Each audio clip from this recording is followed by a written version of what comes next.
Hey everybody, Nick here, and one more time with feeling, let's try and make this unboxing happen. Now, I am hoping very, very desperately that the powers that be, namely freaking Comcast, will allow this stream to become a thing. But it may not become a thing. In fact, I'm seeing that nobody has arrived so far. So really, I'm just talking into the void right now, which is fine. The void is an interesting place to talk into. But, hopefully eventually the void will fill. Ah, there we go. Got people showing up. So, anyways, today I got a little bit of unboxing to actually do. Get to show some things off here. And I figured, what the heck, I'll do it live. Did I really just misplace the very knife I was planning to show off? Oh, no, it's right here. I'm a charmer. Anyways, one thing I want to make very, very abundantly clear. If you look right here, there's no wedding ring. That's okay, guys. I am not divorced. It's okay. In fact, my wedding ring is getting sized down just a little tiny bit here because it's a little bit too big. Actually, it's markedly too big. But it's gonna be a thing. So keep that in mind. My ring is right here. Here, I'll draw. Just for those of you who are worried, I'll go ahead and I'll draw a ring on here. See, that way there's a ring there. And people don't have to freak out and ask questions. There you go. It's a ring. And it's blue. There you go. Perfect. Alrighty. So anyways, back at the ranch. Today, I want to actually do a little bit of unboxing for you all. I just got a package actually from Spyderco themselves. Right here, full disclosure, everything that you see on the table here was sent to me directly from Spyderco. They were really happy with the domestic violence raffle thing, meaning raffling against the domestic violence rather than for it. Slight difference there. And they decided they wanted to send me some more review samples, and so, that's win-win. And I'll probably be doing something very similar in the future there. And yeah, so we've got some interesting stuff here. Right here, actually, we'll start with, this guy was already unboxed. I actually got this guy directly from Spyderco. That's right. I recently got a chance to stop by Spyderco, the actual place, to stop by the freaking Spyderco. And I met and chatted with some of their people there. Joyce is their publicity people. A guy named Alex is awesome.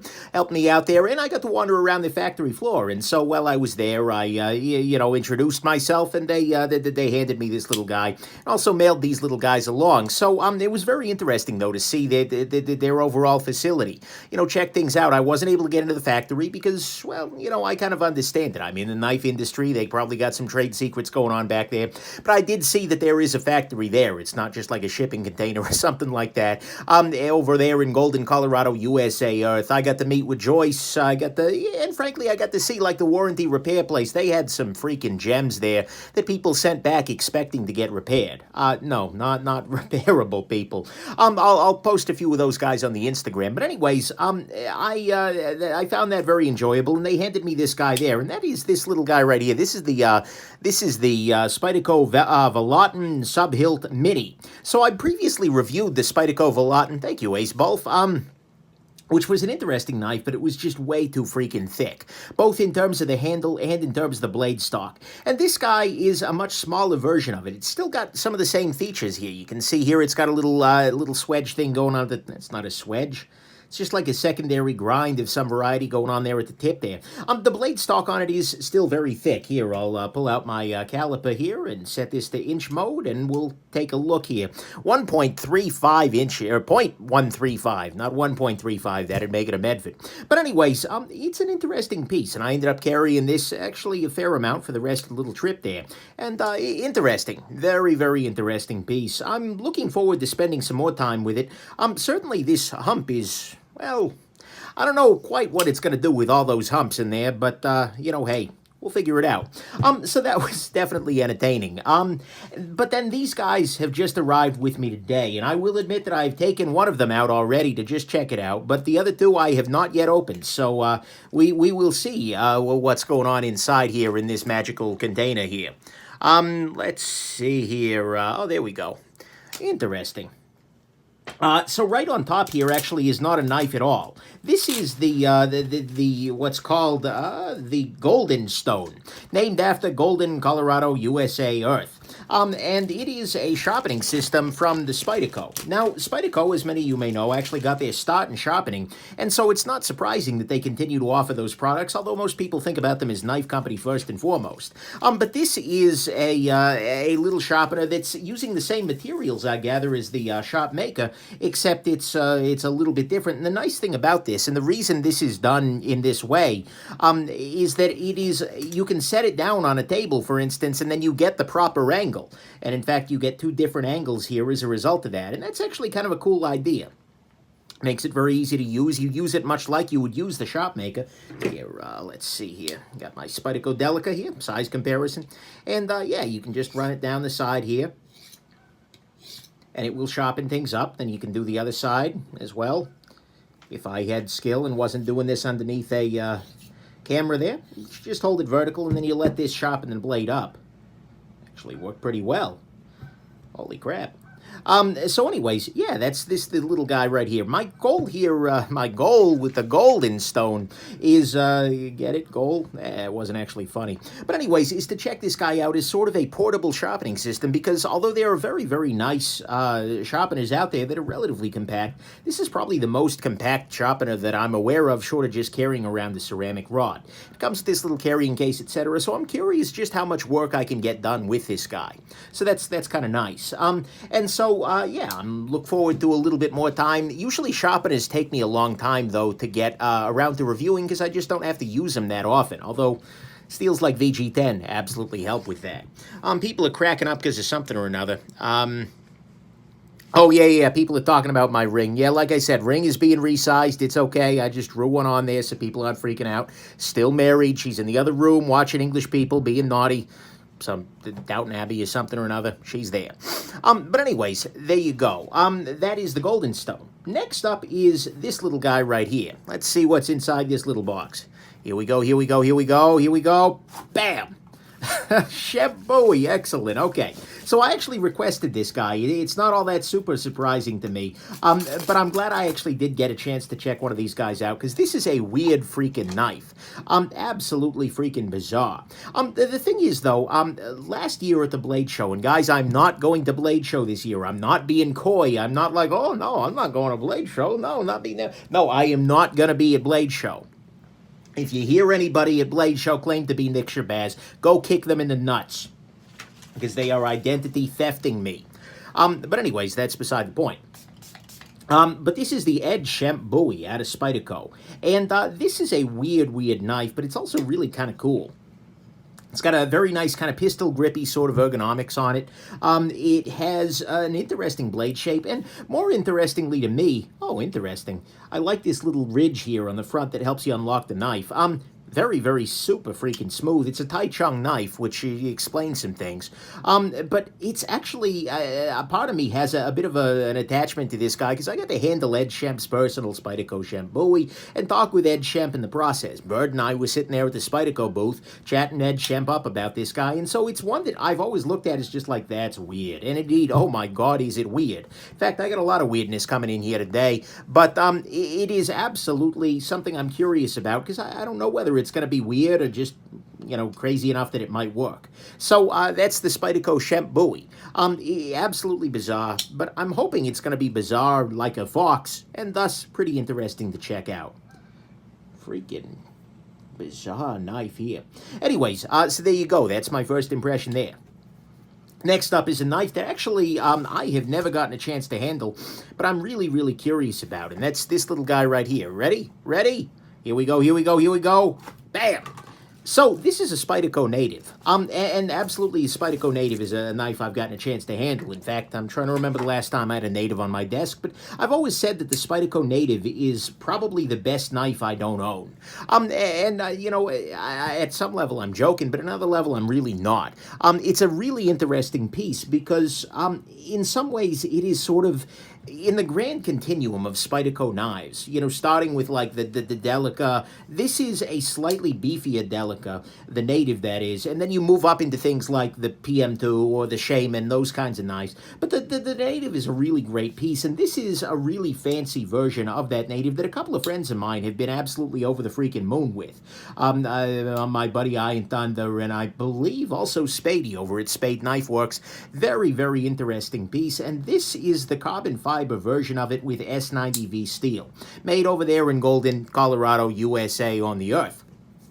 And so I'm really curious about this guy because the FRN versions are always nice, but they've never managed to stick around because I have things like the Delica works just fine, or the Chaparral, or the Shaman, which is the native XL in many ways. So I'm curious whether this guy is going to get a chance to stick around here, but mostly I'm interested to see how does the carbon fiber one differ. I know it's got a better blade steel than you're right. Well, better. It's S90V versus S35VN. They're both pretty good. But yeah, very, very interesting piece, and so I'm looking forward to spending a little bit of quality time right over here. Then finally, Knife Dex is trolling me again. Then finally, on the unboxing front, one that I think a few people are a little more excited about. Ready? Here you go, here you go, here we go. And bam! Right here, we have ourselves a brand new release out of Spyderco. This is the Hanan, or the Hanan, or whatever the heck it is, by Brad Southern Knives. Very, very, very interesting piece because it's weird as heck. So guys, seriously, this knife is crazy freaking weird. Absolutely bizarre in a variety of different ways. This is, to start with, a Taichung-made Spyderco. Right here, Taichung, Taiwan. So the fit and finish are right on point. It's got some G10 down here. It's got some titanium up at the top there. This has a compression lock, and it is a flipper. Now, mind you, this is not Spyderco's first compression lock flipper. That honor goes to the sliver racks there. But this, and then throw on there the blade shape. This is a weird blade. Like, I've had some weird blades on my table. Heck, I just had a weird blade on my table. This is a weird freaking blade. I mean, look at this plunge grind. I have no idea. This is a knife I'm going to need to sharpen at some point in order to review it. Because yeah.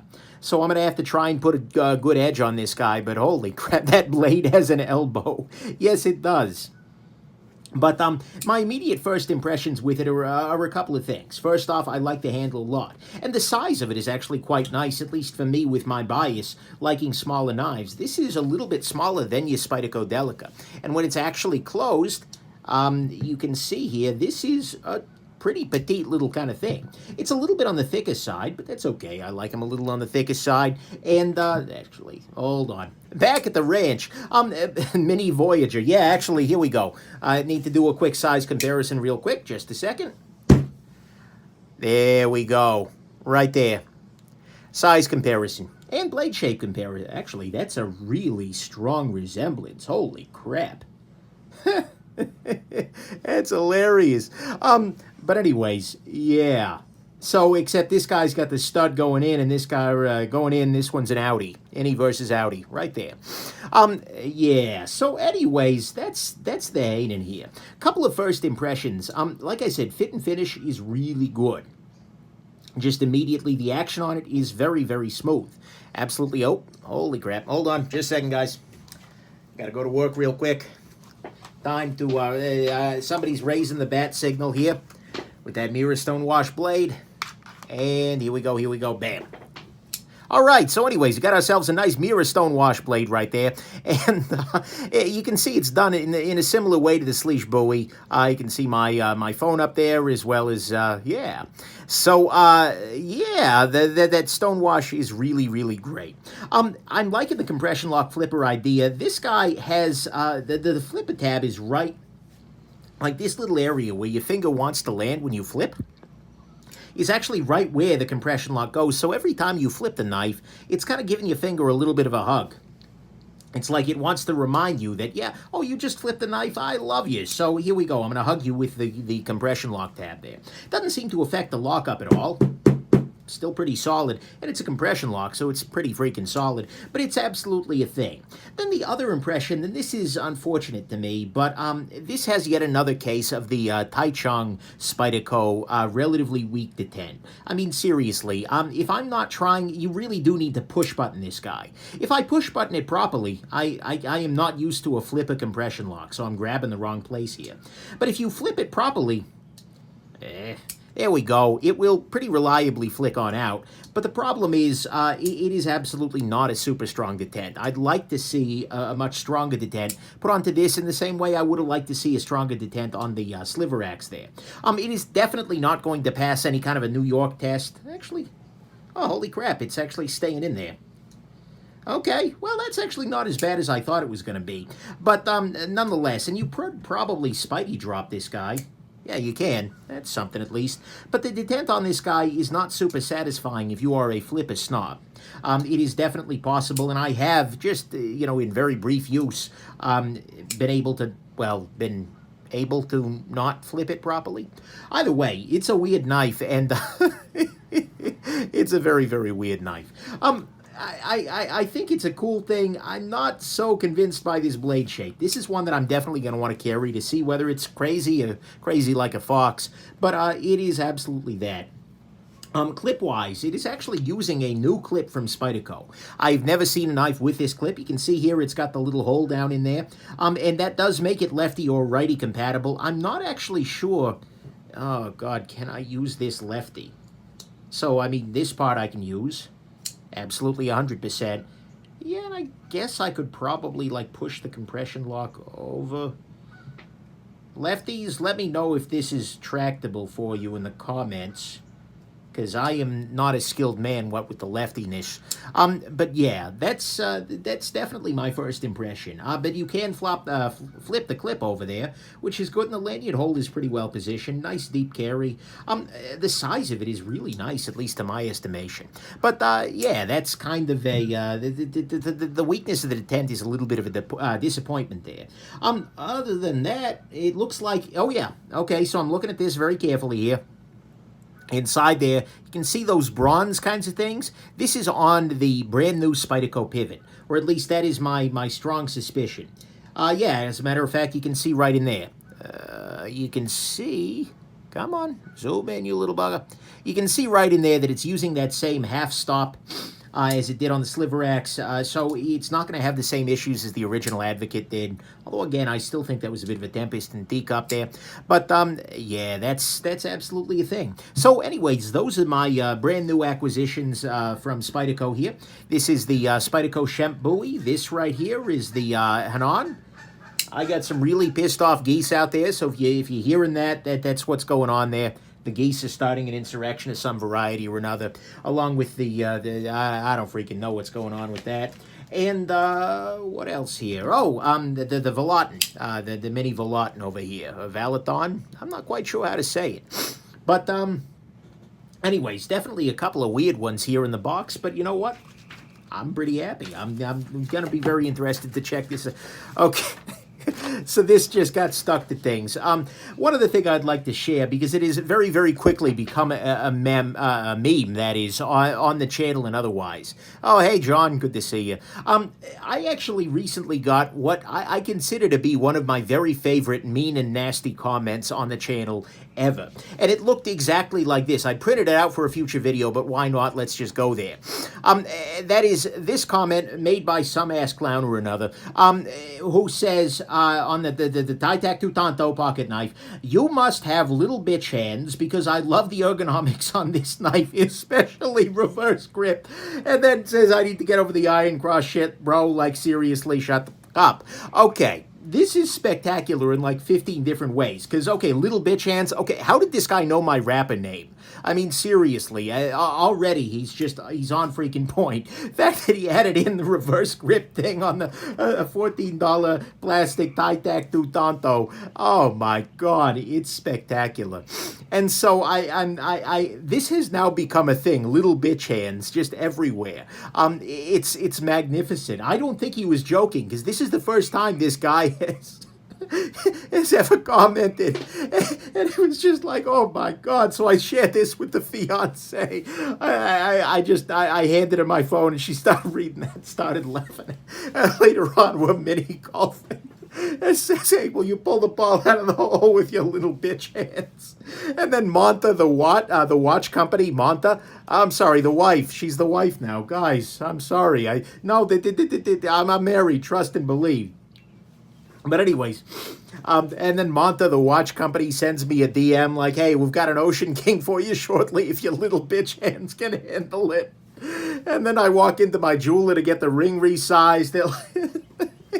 So it's just become a thing now. So if you hear people in the comments talking about my little bitch hands, that's exactly why. So thank you very much, Ass Clown, for that comment. That was just spectacular, and I much appreciate it. So anyways, that's what I've got going on here. A couple of new fun things here. I got some other additional new stuff coming in shortly that I'm looking forward to taking a look at. A couple of other things I'll just highlight that are on the table for review at the moment. This guy right here is the ProTech Runt. I think I may have shown this off at one point in time. It's a very interesting little California legal knife. It's a little tiny automatic thing. I also have its little brother here. This is the ProTech Runt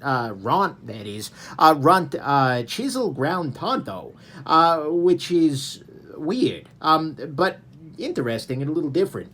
Absolutely a little bit different. So I've got those two, and I'll be comparing those guys to a ProTech Sprint and a Half-Breed before too long, on a series of California legal pocket knife sorts of things. I also picked up this little guy, which I also had on my on the trip there. This is a Spyderco Dragonfly with the Packerwood finish. It's a Knife Center exclusive, but absolutely a great knife. Solid, good to go, and maybe my favorite Dragonfly ever. Absolutely spectacular. Tony over at Everyday Commentary is pretty much doomed to buy one of these guys because... well, yeah, and it's a nice little pairing with the Delica there. God, actually, these guys are not all that far off in terms of size. I did not anticipate just how small this guy was going to be. I mean, I handled one at Blade, but holy crap, guys. So Police in the Packerwood. Yeah, that'd be interesting. But yeah, and then anything else that's crazy. I'm still working on this guy. This is the We Knives Eschaton. This is a weird freaking knife, 100%. And I've honestly been trying to figure out exactly how to play this review. Because, yeah, it's going to be a thing. But this one's been sticking around for a little while there. And, yeah. So anyways, that's what I've got on my table right now. I want to thank very much Spyderco for sending this stuff along. And by the way, I've made very, very clear to them that I'm going to be given the good, the great, the bad, and the ugly. Maybe it's a gem, maybe it's junk. And they said, you know what? Yeah, that's great. And in fact, when I talked to them, they were actually very, very explicit that they want the honesty, that not everything's going to be a gem. They know that, and that they appreciate the fact that I'm willing to give them their lumps when it happens. So, yeah, anyways, so there's the situation here. Really, really nice, really, really weird, but probably pretty compelling. And this guy, it's going to need some carry. That's for damn sure. But it's beautifully made. Absolutely 100% with just an absolutely gorgeous blade finish there. Oh, yeah, that's right. Oh, God, a Packerwood Chaparral. Oh, be still my beating heart. Anyways, there you go. Hope this has been interesting to you, everybody. Oh, and of course the sharpener over there. So there you go. Hope this has been interesting to everybody, and that you have yourselves just an absolutely wonderful rest of your day. Bye now. Come on.